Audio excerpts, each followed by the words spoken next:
Hello guys, how are you. I hope कि आप सब अच्छे होंगे। Welcome to expert opinion. Friends, आज की वीडियो में हम डिस्कस करेंगे रीड लेवल 1, जिसका टॉपिक 3 है ये बाल विवाह। और इससे पहले हमने बाल श्रम को डिस्कस किया और सबसे पहली वीडियो में हमने परिवार टॉपिक को डिस्कस किया। तो इकाई 1 में यानी यूनिट 1 में आपके में दिया हुआ है टॉपिक परिवार। उसके बाद में सामाजिक बुराइयां टॉपिक दिया है, जिसमें बाल श्रम, बाल विवाह, दहेज प्रथा और उसके बाद में चोरी, और फिर है लास्ट में धूम्रपान और दुर्व्यसन, धूम्रपान और नशाखोरी। तो इसमें हमने आज के टॉपिक में रखा है बाल विवाह, जिसमें बाल विवाह के अर्थ जानेंगे, कारण जानेंगे, परिणाम क्या होते हैं बाल विवाह के वो जानेंगे, और इसके निवारण हेतु, उन्मूलन हेतु जो उपाय हैं उनको भी डिस्कस करेंगे। तो वीडियो बहुत हेल्पफुल रहने वाली है आपके लिए। और मैं आपको बता दूं कि ये जो यूनिट 1 है, इस यूनिट 1 से 4 नंबर का पूछा जाता है। इसको हल्के में मत लेना आप। यहाँ से 4 नंबर का पूछा जाता है आपसे रीट में। तो ये आपके लिए बहुत इंपॉर्टेंट है, हेल्पफुल रहेगी, यूज़फुल है। जिसमें 4 नंबर में हमने परिवार को डिस्कस किया और उसमें डिस्कस करेंगे हम बाल विवाह, उसके बाद में बाल विवाह और बाल श्रम, दहेज प्रथा और चोरी, नशाखोरी और धूम्रपान, इन टॉपिक्स को डिस्कस करेंगे। तो चलिए आज बाल विवाह को डिस्कस कर लेते हैं। क्या होता है बाल विवाह। वीडियो अगर पसंद आए, हेल्पफुल लगे तो लाइक शेयर करना, और चैनल फर्स्ट टाइम विजिट करें तो सब्सक्राइब करके नोटिफिकेशन आइकन को भी प्रेस कर लेना। तो ये टॉपिक 3 है आपका बाल विवाह।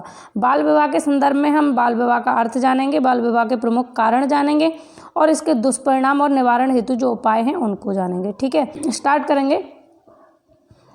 तो बाल विवाह का अर्थ, यहाँ पर हेडिंग है बाल विवाह का अर्थ। बाल विवाह का अर्थ क्या है?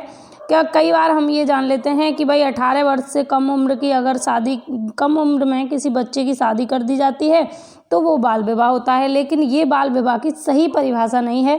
बाल विवाह की सही डेफिनेशन या सही अर्थ की बात करें तो सही शब्दों में इसका अर्थ होगा सरकार द्वारा निर्धारित विवाह योग्य न्यूनतम आयु से कम आयु में विवाह करना। यानी कि सरकार ने जो विवाह की आयु निश्चित कर रखी है, उससे अगर कम आयु में आप विवाह करते हैं तो वो बाल विवाह होता है। जैसे अब हम कह देते हैं कि 18 वर्ष से कम उम्र में या 21 वर्ष से कम उम्र में, तो इस तरीके से कहना सही नहीं है, क्योंकि विवाह की जो एज है वो बदलती रहती है। पहले क्या थी? पहले 18 से 14 थी, यानी लड़कों की 18, लड़कियों की 14 थी। उसके बाद में चेंज हुई 1978 में, और फिर क्या हो गई? लड़कों की 21 और लड़कियों की 18। तो ये कहना सही नहीं होगा। यहाँ पर सही अर्थ है सरकार द्वारा निर्धारित विवाह योग्य न्यूनतम आयु से कम आयु में विवाह किया जाना। जो सरकार ने आयु निश्चित कर रखी है, निर्धारित कर रखी है विवाह की लड़के और लड़कियों के लिए, उससे अगर कम आयु में आप विवाह करते हैं बच्चों का तो वो बाल विवाह कहा जाएगा।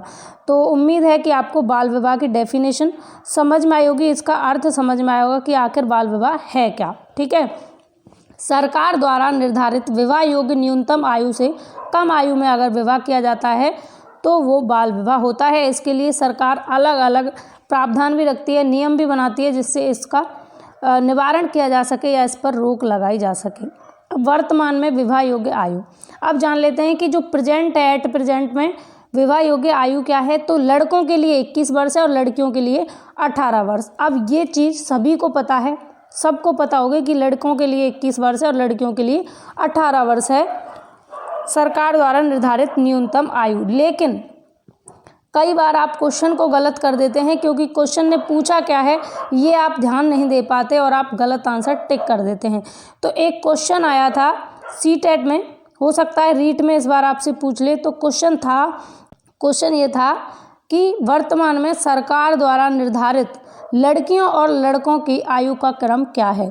क्वेश्चन पूछा था लड़कियों और लड़कों की आयु का क्रम क्या है, जिसमें ऑप्शन थे 18 और 21, 21 और 18। ठीक है, 21 और 18, 18 और 21, या फिर 14 से 18 या 12 से 14, जो भी है। तो क्या था, एक ऑप्शन में दे रखा था 21 और 18, और बहुत लोगों ने वही टिक किया था 21 और 18, जबकि वो गलत हो गया था। सही था, आप लोगों ने जो पढ़ रखा था वही ध्यान था, लेकिन आपने क्वेश्चन को नहीं पढ़ा।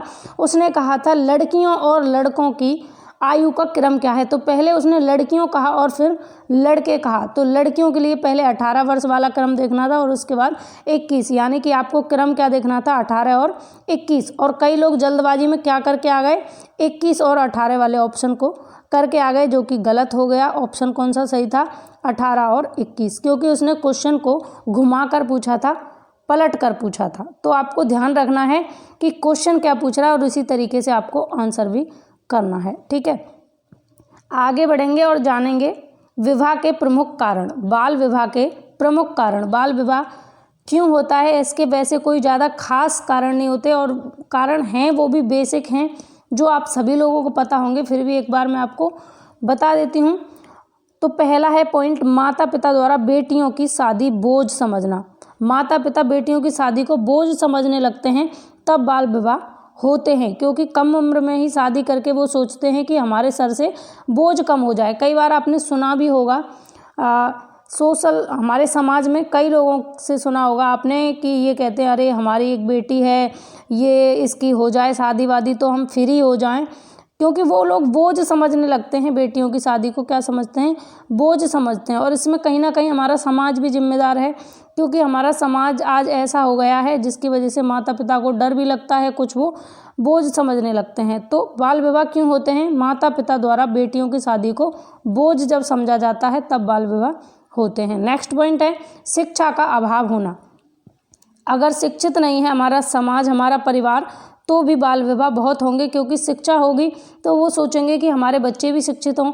लेकिन जब खुद शिक्षित नहीं होंगे तो 90% ऐसे चांसेस होते हैं कि फिर बाल विवाह हो जाते हैं। तो शिक्षा का अभाव होना भी बाल विवाह का एक प्रमुख कारण है।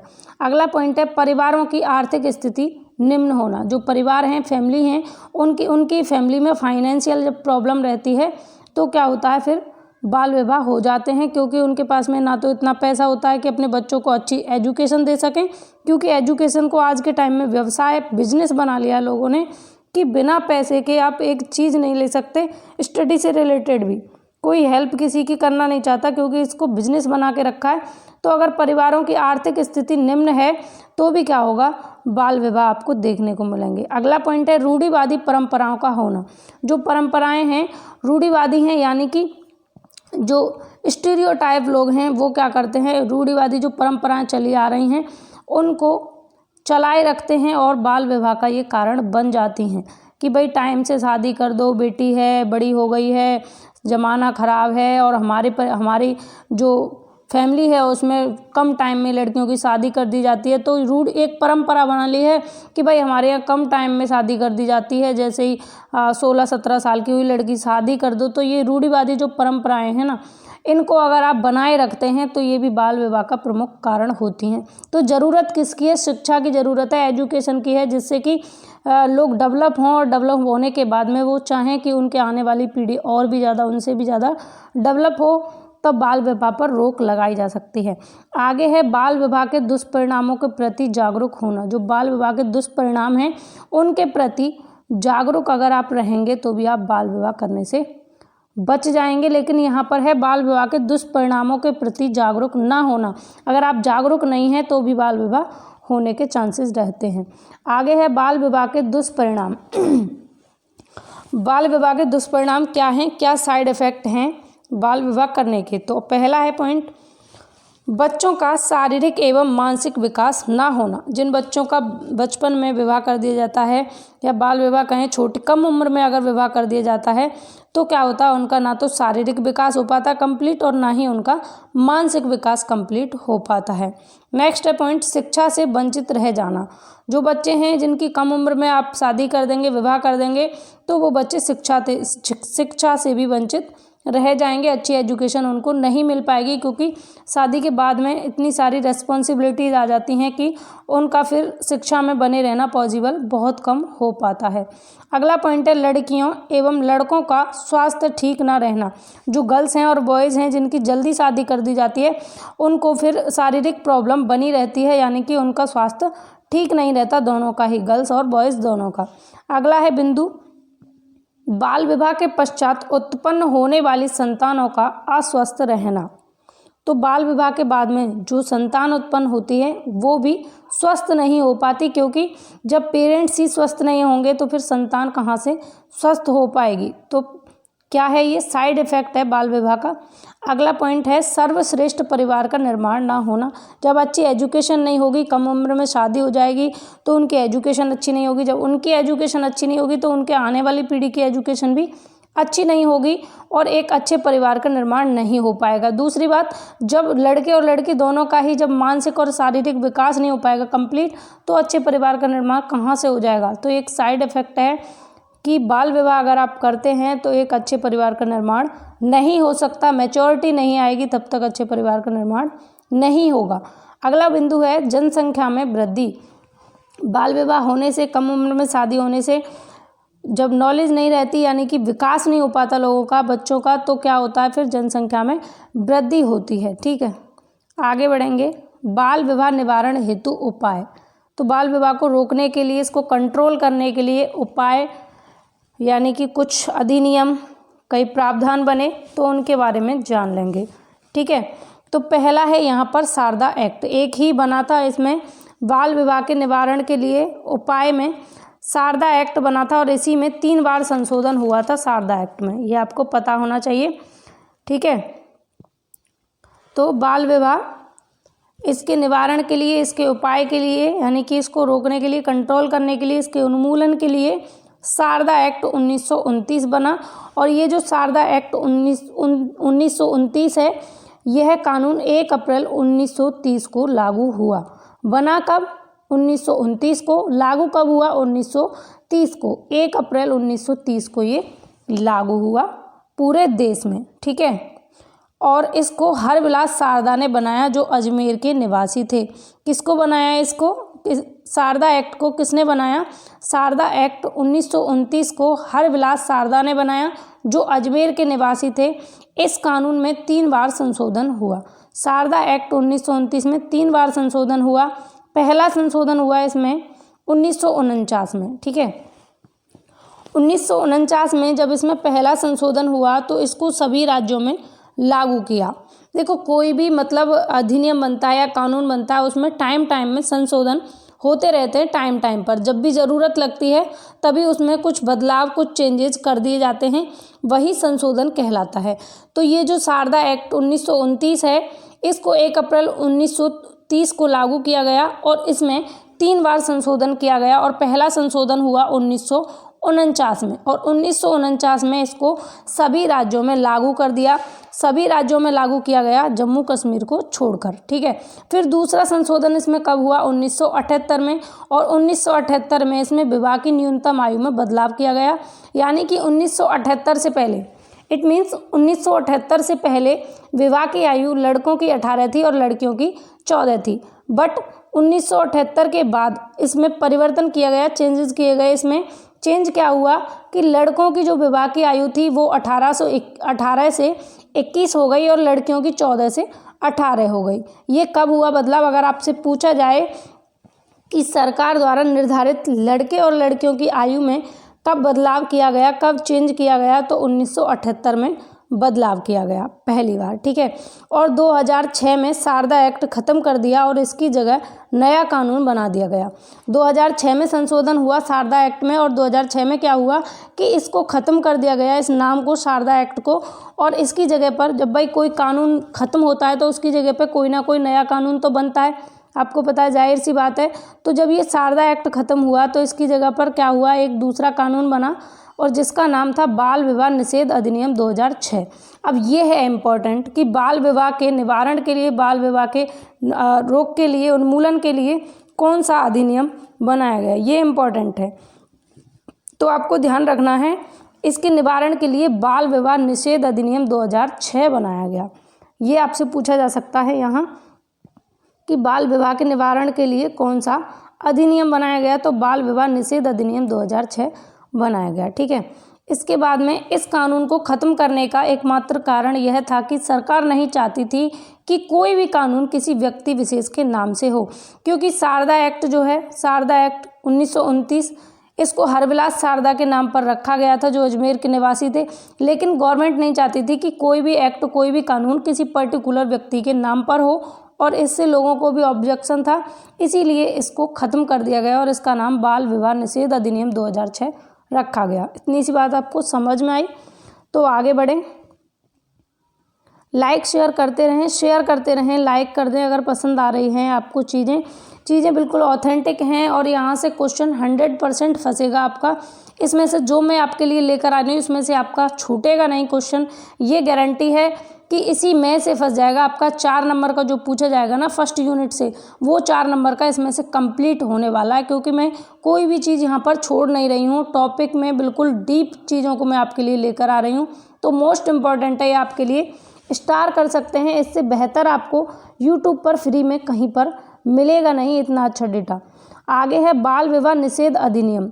बाल विवाह निषेध अधिनियम जो है इसको महिला एवं बाल विकास मंत्रालय के द्वारा चलाया गया। आपसे अगर क्वेश्चन पूछ लिया जाए कि बाल विवाह निषेध अधिनियम 2006 जो है इसको किसने बनाया, तो इसको महिला एवं बाल विकास मंत्रालय ने बनाया। बच्चों से संबंधित या महिलाओं से संबंधित कोई भी कानून बनाया जाता है तो उसको महिला एवं बाल विकास मंत्रालय ही बनाता है। ये एक्स्ट्रा पॉइंट भी आप ध्यान रखेंगे, ठीक है। फिर आगे बढ़ें। 1 नवंबर 2007 को ये लागू हुआ। बाल विवाह निषेध अधिनियम 2006 इसका नाम था, और 1 नवंबर 2007 को इसको लागू किया गया। और भारत के जम्मू कश्मीर में उस समय ये लागू नहीं हुआ था, क्योंकि 1 नवंबर 2007 को जब ये पूरे देश के सभी राज्यों में लागू हुआ था उस समय जम्मू कश्मीर में धारा 370 थी। तो धारा 370 की वजह से ये जम्मू कश्मीर में लागू नहीं हुआ था। लेकिन 31 अक्टूबर 2019 से जम्मू कश्मीर में भी इसको लागू कर दिया गया, क्योंकि 31 अक्टूबर 2019 को जम्मू कश्मीर जो था इससे फिर धारा 370 हट गई और ये इसको राज्य का दर्जा मिल गया केंद्र शासित प्रदेश का। तो ये 31 अक्टूबर 2019 से जम्मू कश्मीर में भी लागू हो गया बाल विवाह निषेध अधिनियम 2006। इसकी सज़ा की अगर बात करें कि अगर इसमें जो रूल्स हैं उनको अगर कोई व्यक्ति फॉलो नहीं करता, मतलब सीधी बात है कि कोई भी व्यक्ति अगर बाल विवाह करता है, लड़कों की 21 वर्ष से पहले और लड़कियों की 18 वर्ष से पहले अगर शादी करता है, इट मीन्स गवर्नमेंट द्वारा जो निर्धारित उम्र है, निर्धारित आयु है विवाह की, उससे पहले अगर कोई व्यक्ति शादी कर देता है बच्चों की, तो 2 वर्ष की सज़ा या 1 लाख रुपए जुर्माना होंगे उसके लिए, या फिर दोनों रख सकती है सरकार कि 2 साल की सज़ा भी और 1 लाख रुपए भी जुर्माने के तौर पर या फिर दंड के तौर पर रख सकती है, ठीक है। तो फ्रेंड्स इतनी बात आपको समझ में आई हो तो आगे बढ़ें। और फिर भी आपका कोई भी क्वेश्चन, कोई भी क्वेरी हो तो आप मुझे कमेंट बॉक्स में कमेंट कर सकते हैं। मैं आपके क्वेश्चन का, आपकी क्वेरी का 100% कोशिश करूंगी कि मैं उसका आंसर आपको दे पाऊँ, ठीक है। वैसे मेरा कोई भी किसी भी व्यक्ति का कमेंट ऐसा नहीं होता जिसका मैं रिप्लाई नहीं करती, सभी कमेंट्स का मैं रिप्लाई करती हूँ। कैसा भी आपको किसी भी तरीके का कोई भी कन्फ्यूजन हो या कोई क्वेश्चन हो तो आप कमेंट कर सकते हैं। इसके अलावा वीडियो पसंद आ रही है तो वीडियो को लाइक ज़रूर कर दें। आपके एक लाइक से मुझे मोटिवेशन मिलता है और मैं आपके लिए और बेहतर करने का प्रयास करती हूँ।